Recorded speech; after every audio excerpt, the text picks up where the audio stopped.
Gabi-gabi, hindi tumigil ang dalawang malalaking itim na ibon sa paglipad at pag-ikot sa aming bubungan.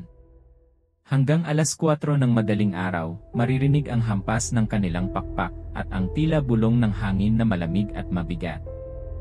Wala kaming tigil sa pagbabantay, nagsisiga kami sa likod ng bahay, nagrorosaryo, at nagdarasal ng orasyon.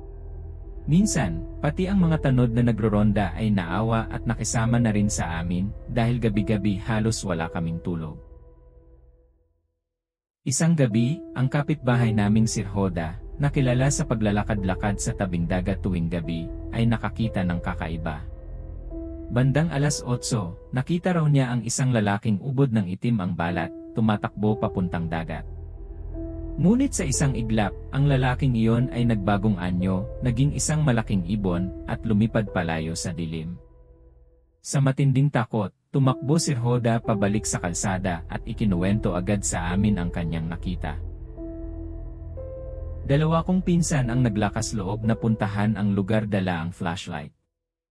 Habang naglalakad sila sa buhanginan, nagtaka sila kung bakit may mga bakas ng paa ng baboy doon, samantalang wala namang baboy sa lugar at walang bahay sa unahan.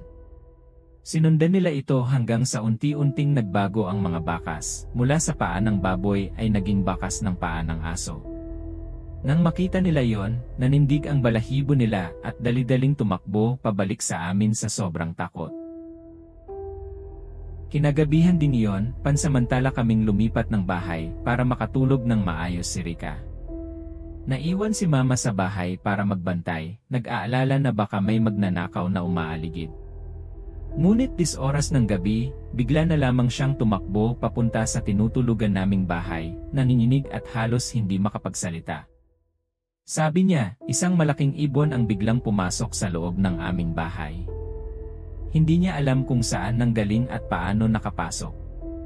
Sa takot, nagpa siya kaming magsama-sama sa isang kwarto sa bahay ng kapitbahay.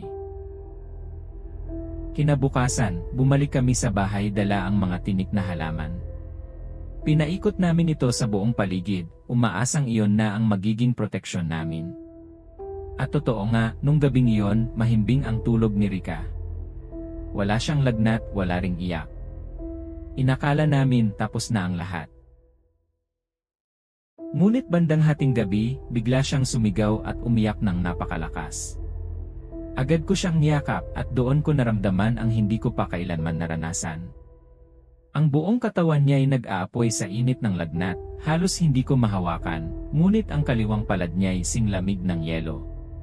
Para bang dalawang magkaibang mundo ang pumapasok sa katawan ng anak ko, apoy at yelo, sabay na umaalab at nangingibabaw. Nagdasal kami ng Psalm 91 habang hawak-hawak ko si Rika. Isinuot ko sa kanya ang rosaryo, at doon lamang siya unti-unting kumalma at nakatulog.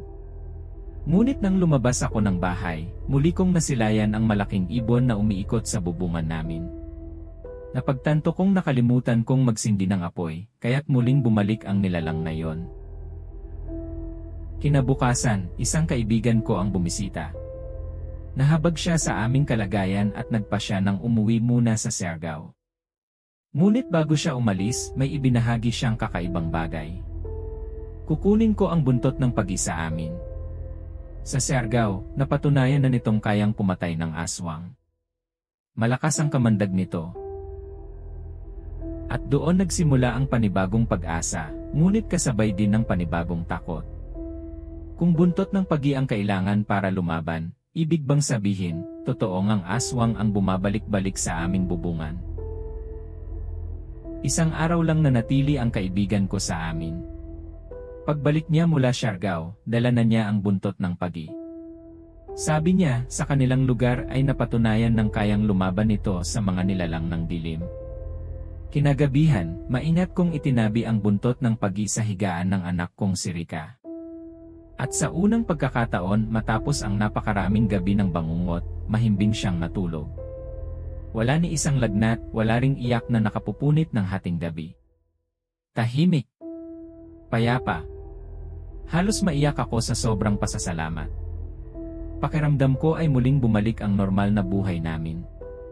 Wala nang mga ibong umiikot sa bubungan, wala nang malamig na bulong ng hangin. Ang buntot ng pagi ay naging kalasag laban sa mga umaaligid na nilalang. Sa unang pagkakataon, nakatulog ako ng mahimbing habang hawak ang anak ko. Sa puso ko, baon ng taos-pusong pasasalamat sa kaibigan kong nagmula pa sa Siargao, dahil sa kanya, nakahanap kami ng panibagong lakas at pag-asa. Subalit sa katahimikan ng gabing iyon, may napansin si Mama. Habang nagbabantay siya sa may bintana, nakita niya mula sa malayo, may mga matang nakasilip mula sa kakahuyan, nagliliwanag sa dilim. Hindi na bumubulong ang hangin, ngunit malinaw ang mensaheng hatid ng kanilang titig. Hindi pa tapos ang lahat.